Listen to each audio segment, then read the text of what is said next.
রাজ্যসভায় সিইসির বিরুদ্ধে ফের ইমপিচমেন্ট প্রস্তাব জমা, এমনটাই দাবি তৃণমূল সূত্রে। প্রস্তাবে সই করেছেন ৭৩ জন রাজ্যসভার সাংসদ। দাবি তৃণমূল সূত্রে রাজ্যসভার সেক্রেটারি জেনারেলের কাছে জমা পড়ল নতুন প্রস্তাব। নতুন প্রস্তাবে মুখ্য নির্বাচন কমিশনারের বিরুদ্ধে মোট ৯টি অভিযোগ। নতুন প্রস্তাবে প্রধানমন্ত্রী জাতির উদ্দেশ্যে ভাষণে বিধিভঙ্গের অভিযোগ। ৪টি দলের নাম করে মোদির ভাষণের পরও পদক্ষেপ করেনি কমিশন। অভিযোগ নতুন ইমপিচমেন্ট প্রস্তাবে, এমনটাই দাবি তৃণমূল কংগ্রেস সূত্রে। রাজ্যসভায় সিইসির বিরুদ্ধে ফের ইমপিচমেন্ট প্রস্তাব জমা, এমনটাই দাবি তৃণমূল সূত্রে। প্রস্তাবে সই করেছেন ৭৩ জন রাজ্যসভার সাংসদ। দাবি তৃণমূল সূত্রে রাজ্যসভার সেক্রেটারি জেনারেলের কাছে জমা পড়ল নতুন প্রস্তাব। নতুন প্রস্তাবে মুখ্য নির্বাচন কমিশনারের বিরুদ্ধে মোট ৯টি অভিযোগ। নতুন প্রস্তাবে প্রধানমন্ত্রী জাতির উদ্দেশ্যে ভাষণে বিধিভঙ্গের অভিযোগ। ৪টি দলের নাম করে মোদির ভাষণের পরও পদক্ষেপ করেনি কমিশন। অভিযোগ নতুন ইমপিচমেন্ট প্রস্তাবে, এমনটাই দাবি তৃণমূল কংগ্রেস সূত্রে।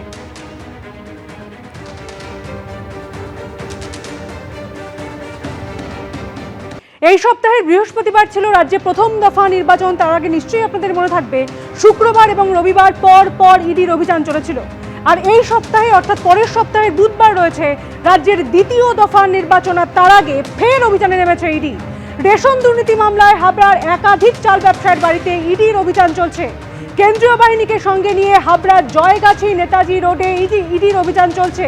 দুই ব্যবসায়ীর বাড়িতে এই মুহূর্তে ইডির অভিযান চলছে। দুটি জায়গার ছবি আপনারা দেখাবো।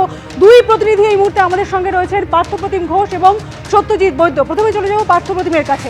পার্থ, এই মুহূর্তের কি ছবি?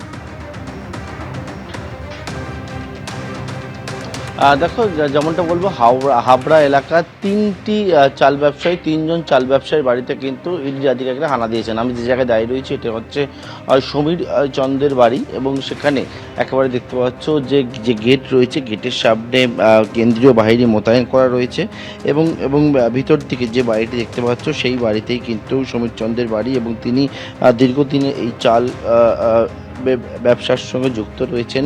এবং যেমনটা স্থানীয়রা বলছেন, এবং হাবড়ার যে চাল মান্ডি রয়েছে সেখানে কিন্তু তিনি চালের তার গোডাউন রয়েছে। এবং আজকে ইডি আধিকারিকরা তারা এখানে চলে আসেন, এবং আসার পরে এই যে জায়গা জয়গাছি নেতাজি রোড হাবড়ার, সেই জয়গাছি নেতাজি রোডে তার বাড়িতে সকালবেলা হানা দেয় তারা। এবং ইতিমধ্যেই তোমাকে বলবো যে দুটি বিষয়। এক হচ্ছে, এর আগে তুমি জানো যে হাবড়া বিভিন্ন জায়গায় তল্লাশি অভিযান, গ্রেপ্তার হয়েছিল প্রাক্তন খাদ্যমন্ত্রী জ্যোতিপ্রিয় মল্লিক, গ্রেপ্তার হয়েছিল রেশন বন্টন দুর্নীতির একটি মামলায়। এবং সেক্ষেত্রে তিনি এবারে হচ্ছে হাবড়ার তৃণমূল প্রার্থী, এবং সেই হাবড়াতেই দেখতে পাচ্ছি যে রেশন বন্টন দুর্নীতি মামলায় কিন্তু ইডি আধিকারিকরা তারা তল্লাশি অভিযানে এসছেন। এবং এর কিছুদিন আগে 2020 সালে একটি মামলা যেটা বসিরহাটে হয়, যেটা হচ্ছে স্টেট পুলিশ সেই মামলায় করে, এবং সেটা হচ্ছে যে বেআইনিভাবে গম পাচারের একটা মামলা সেটা হয়, এবং রেশনের সরঞ্জাম পাচার হচ্ছিল মামলাও হয়। এবং সেই ক্ষেত্রে কিন্তু কয়েকজনই গ্রেপ্তার করেছিল। সেই মামলাও কিন্তু, অর্থাৎ রেশনের যে দুর্নীতি সেই মামলাও কিন্তু ইডি আধিকারিকরা তারা গ্রহণ করেন, এবং তারা কিন্তু দেখছেন যে এটা মোটা টাকার লেনদেনের বিনিময়ে কিন্তু এই যে কারবার সেটা হচ্ছে একটা ক্রিমিনাল কনস্পিরেসি চলছে, এবং বেআইনিভাবে কিন্তু এই যে টাকা যে মানি লন্ডারিং সেটা কিন্তু হচ্ছে। এবং সেখানে একটা লার্জ স্কেল, অর্থাৎ এক হচ্ছে যে সরকারি যে ছাপ দেওয়া যে সরঞ্জাম আসছে, এবং তার পরবর্তীকালে সেখানে গোডাউনে যাচ্ছে, সাধারণ মানুষের কাছে যেটা যাওয়ার কথা অর্থাৎ ওয়েলফেয়ার স্কিমে, সেইটা কিন্তু চলে যাচ্ছে হচ্ছে বেআইনিভাবে অন্যত্র, এমনকি বাংলাদেশেও পাচার হচ্ছে। এবং সেক্ষেত্রে থেকে কিন্তু সেই তদন্ত ভারও ইডি আধিকারিকরা গ্রহণ করেন।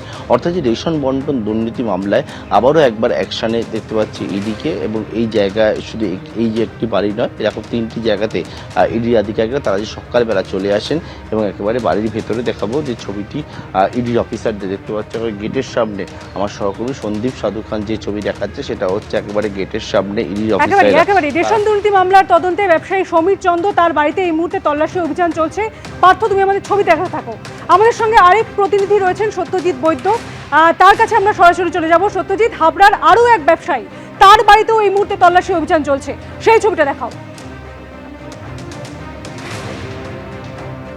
দেখো সুচিস্মিতা, তোমাকে প্রথমেই দেখাবো যে হাবড়া এলাকার আরও এক চালের ব্যবসায়ী, যেটা হচ্ছে সাগর সাহার বাড়ি। স্থানীয় বাসিন্দারা বলছেন যে Srinagar main road, Habra Srinagar main road, সেখানে এই যে বাড়ি, এখানে এই বাড়ির বাসিন্দা সাগর সাহা, যিনি চালের ব্যবসার সঙ্গে জড়িত, চালের কারবার রয়েছে। এবং আমরা যেমনটা দেখি ভোর হতে না হতেই এখানে ইডির আধিকারিকরা আসেন, সঙ্গে কেন্দ্রীয় বাহিনীর জওয়ানরা, এবং সামনের যে গেট তুমি দেখতে পাচ্ছ, প্রতীক রায়কে দেখাতে বলবো, এই গেটের সামনে কিন্তু দীর্ঘক্ষণ অপেক্ষা করতে হয় ইডির আধিকারিকদের, কারণ ভিতর থেকে কোনো সাড়া মেলেনি।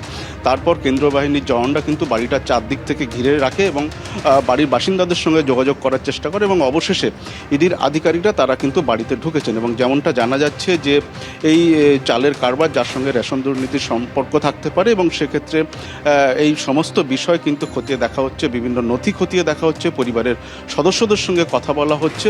এবং তুমি জানো যে পার্থ যেমনটা বলছিল যে রেশন বন্টন দুর্নীতির যে অভিযোগ, সেই তার পরিপ্রেক্ষিতে যে কালো টাকা সাদা করার অভিযোগ বা এছাড়া বিভিন্ন যে অভিযোগ রয়েছে, সেই সমস্ত বিষয় কিন্তু খতিয়ে দেখা হচ্ছে, যেমনটা প্রাথমিকভাবে জানা যাচ্ছে। সত্যিস্মিতা, একেবারেই, অর্থাৎ এই মুহূর্তে তদন্ত অভিযান চলছেন। দুই প্রতিনিধি আমাদের সঙ্গে ছিলেন, তারা যেমনটা জানালেন যে সাত সকালে ইডির অভিযান চলেছে রেশন দুর্নীতি মামলার তদন্তে। হাবড়ার একাধিক চাল ব্যবসায়ীর বাড়িতে ইডির আধিকারিকরা পৌঁছে গিয়েছেন, কেন্দ্রীয় বাহিনী জওয়ানরা গোটা বাড়ি ঘিরে রেখেছে এবং এই মুহূর্তে তল্লাশি অভিযান চলছে। দুই প্রতিনিধি আমাদের সঙ্গে ছিলেন, দুজনকে অনেক ধন্যবাদ।